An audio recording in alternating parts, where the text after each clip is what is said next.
Lijep pozdrav, dobrodošli u Pro Tipster Hrvatska. Evo, za sutra smo pripremili jednu analizu iz engleske Premier lige i to derbi utakmicu između Arsenala i Manchester Citya.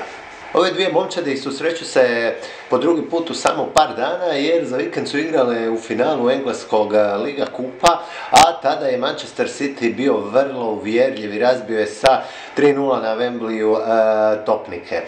Strijelci za United bili su Aguero, Kompanje i David Silva. Bila je to uvjerljiva pobjeda koja nije niti u jednom trenutku dolazila pod znak upitnika i njome je Manchester City pokazao još jednom da je najbolja engleska momčad.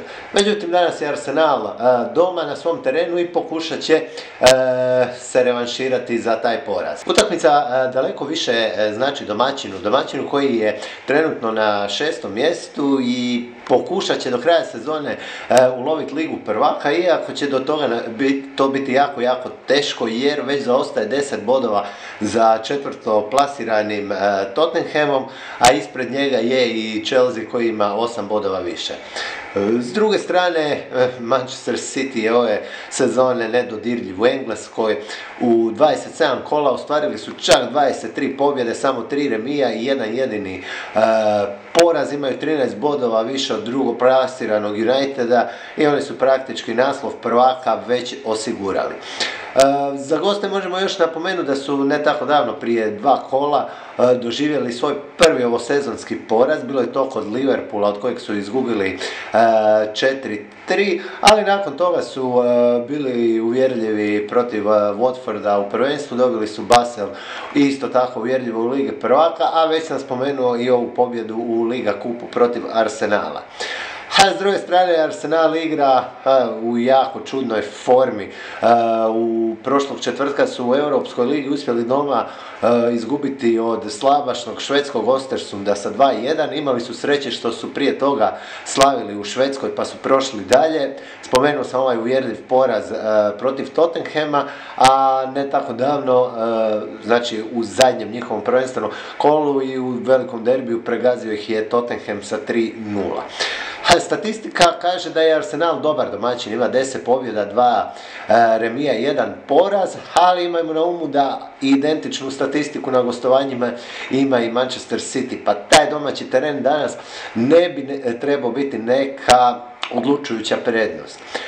Što se tiče izostanaka, možemo spomenuti da kod gostiju neće biti kod domaćina, važnog napadača Lacazetta, neće biti spreman i Nacho Monreal, ali zato je Aaron Ramsey vjerojatno spreman za nastup i Armenat Mkhitaryan se vraća nakon što je propustio Liga kup jer u njemu nije imao pravo nastupa. Što se gostiju tiče, njima se u finalu Liga kupa ozlijedio Fernandinho, kojeg danas neće definitivno biti.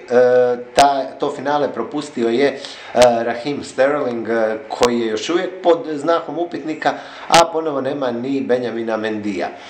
S time, ja sam nabrojao koji su izostanci kod Manchester Citya, ali već se najavljuje da će Guardiola napraviti dosta promjena u odnosu na ekipu koja je igrala u finalu Liga kupa, no on se to može i priuštiti jer praktički na svakoj poziciji je odlično pokriven, tako da u svakom kolu može igrati sa daleko najjačim sastavom.